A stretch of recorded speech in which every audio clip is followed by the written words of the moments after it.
before we get to learning about some actual tense and before we learn how to transform verbs based upon the person that they're connected to, etc., I'd like to show you an overview of all the tenses that exist in the Spanish language.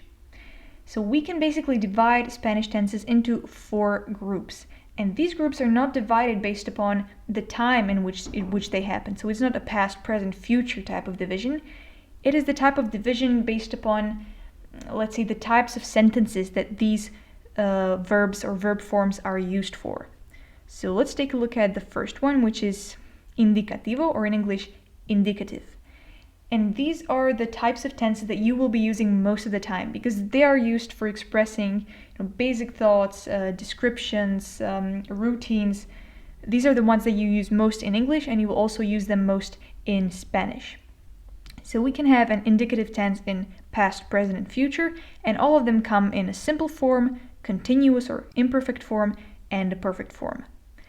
And you might not find this particular division of Spanish tenses on the internet because most of the tenses, the names of the tenses are not complete translations or precise translations of the English names of the tenses.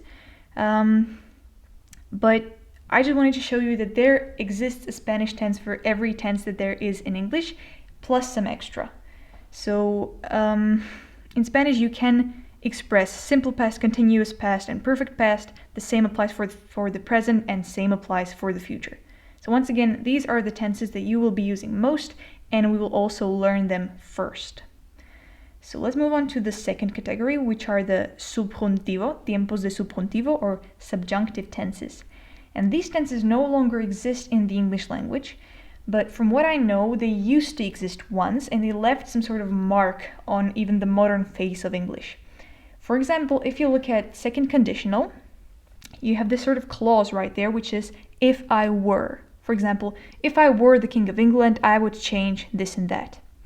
And so this is like a legacy or a remnant of a once existing subjunctive tense in the English language, which no longer exists, but the subjunctive tenses still exist in the Spanish language and in French, and I'm sure some other languages as well.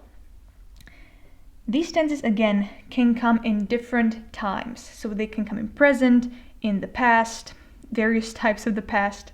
But they are special because they are used in some specific types of clauses or specific types of sentences. For example, if you express emotion, if you express doubt, if you want someone else to do something, or if you connect more persons in one sentence, that's when you use a subjunctive.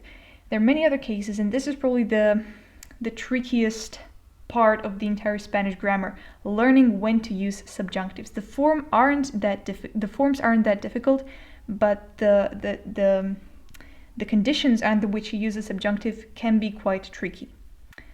So that was all I wanted to tell you about the subjunctives.